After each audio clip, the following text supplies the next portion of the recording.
এটা হচ্ছে giant homer কবুতর, বাংলাদেশে খুব কম পাওয়া যায়। আমি বাচ্চা অবস্থায় নিয়ে এসেছিলাম এটাকে, বাট তখন তো ঠিক মতো খেতে পারতো না।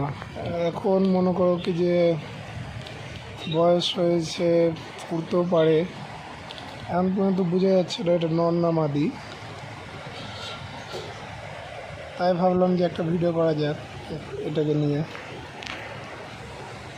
অনেক শান্ত কবুতরটা, ভিডিও করার জন্য খাঁচাতে রেখেছি, নাহলে সবসময় ছাড়াই থাকে। সবাই বলছে কি যে এটা মাদি হবে।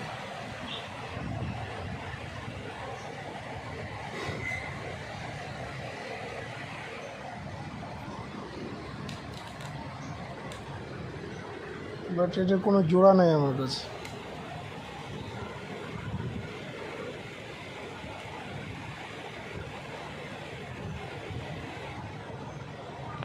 এই কালারের জায়ান্ট হুমার এখন পাওয়াই যায় না। আর আমাদের এদিকে তো ফ্যান্সি কবুতর তেমন একটা নাই,